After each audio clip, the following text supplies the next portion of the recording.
वक्फ संशोधन बिल पर अब नई कुश्ती के लिए अखाड़ा तैयार किया जा रहा है और इस अखाड़े को तैयार करने में लगे हैं असदुद्दीन ओवैसी और सरवर चिश्ती।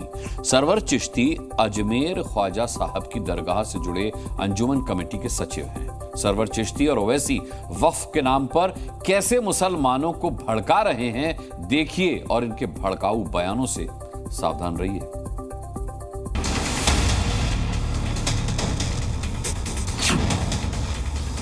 ये शयातीन, ये गंदी नाली के कीड़े इसके पीछे। बड़े मियाँ तो बड़े मियाँ, छोटे मियाँ सुभान अल्लाह। क्यों सो गए? देखो क्यों सो रहे हो मियाँ, रोड पे तो आना ही पड़ेगा। क्या बात है, वक्फ के नाम पर क्या जोड़ी बनी है। एक तो हैदराबाद के सांसद असदुद्दीन ओवैसी और दूसरे अजमेर वाले सरवर चिश्ती। ओवैसी के बारे में बताने की जरूरत नहीं, लेकिन आगे बढ़ने से पहले सरवर चिश्ती का शॉर्ट इंट्रोडक्शन करा देता हूँ। अजमेर में खादिमों की संस्था के रसूखदार सरवर चिश्ती वही हैं जिन्होंने कहा था कि नबी की शान में गुस्ताखी हुई तो ऐसा आंदोलन होगा कि हिंदुस्तान हिल जाएगा। ये वही शख्स हैं जिनका मानना है कि प्रतिबंधित कट्टरपंथी संगठन पीएफआई दूध का धुला है और मुसलमानों की आवाज उठाने वाला संगठन है। ये वही शख्स हैं जो कहते हैं कि मुसलमानों को भड़काया तो मुसलमान फिर से हिंदुओं पर हुकूमत करेंगे।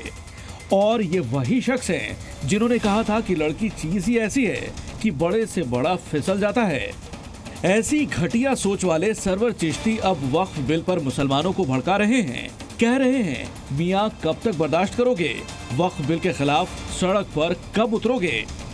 इज्जत हमारी तार तार हुई है, घर बुलडोज हो रहा है, मॉब लिंचिंग हो रही है, मस्जिद शहीद की जा रही है, मदारिस शहीद किए जा रहे हैं, दरगाहें शहीद की जा रही हैं, खानकाहें शहीद की जा रही हैं।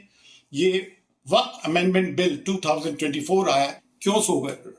देखो क्यों सो रहे हो मियाँ, रोड पे तो आना ही पड़ेगा। सरवर चिश्ती मुसलमानों को कैसे भड़का रहे हैं इसे समझिए। वो बुलडोजर एक्शन का नाम ले रहे हैं, वो मॉब लिंचिंग का नाम ले रहे हैं, वो मस्जिद, मजार और दरगाह हटाने की बात कर रहे हैं। वो ये बताने की कोशिश कर रहे हैं कि शासन प्रशासन सब ने मुसलमानों को टारगेट कर रखा है। एक कदम आगे बढ़ते हुए सरवर चिश्ती ने असदुद्दीन ओवैसी का नाम आगे बढ़ा दिया। उन्होंने मुसलमानों से ओवैसी को अपना नेता मानने की अपील की है।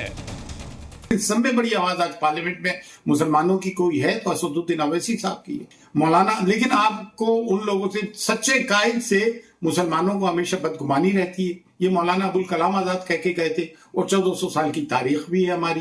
तो कोई आदमी आवाज उठा रहा है तो उसके पीछे हो जाओ, उस पर इल्जाम तराशी इतनी कर देते हो कि बीजेपी का एजेंट है, फलाएं ढिमकाना है। तो ये इस तरह की बातें ना करो। बेऐब तो खुदा की जात है भैया, किसी को तो लीडर तस्लीम करो जिसके पीछे चलना सीखो। तो यार किसी का साथ देना सीखो। और सोए हुए हो, अफसोस की बात है आज भी नहीं जाग रहा हो, तकलीफ होती है। ओवैसी के लिए अजमेर से बैटिंग हो रही है, इससे बड़ी बात उनके लिए क्या होगी। जहां तक ओवैसी का सवाल है तो हर अगले दिन वक्फ बिल के विरोध में उनके तेवर और तीखे हो रहे हैं, लहजा और ज्यादा आक्रामक हो रहा है। हुकूमत उनको नामजद करेगी और याद रखिए, मैं खुल के कह रहा हूं, इसके पीछे ये लोग भी हैं जो खत्म नबुव्वत के मुनकरीन हैं। ये शयातीन, ये गंदी नाली के कीड़े इसके पीछे हैं। इनका मकसद एक ही है कि किसी ना किसी तरह ये वक्फ के कानून को ख़त्म कर दिया जाए। तो इसमें बहुत सी शैतानी ताकतें मुलविस हैं। वक्फ बिल पर ओवैसी और चिश्ती को जवाब देने वाले भी उठ खड़े हुए हैं।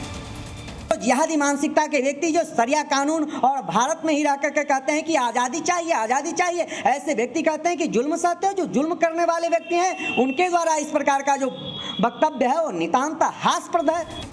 किसी बिल का विरोध करना या न करना ये उनकी अपनी सोच और विचारधारा पर निर्भर करता है।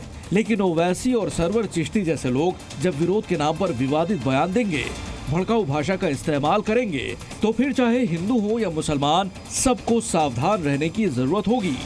ब्यूरो रिपोर्ट, जी मीडिया।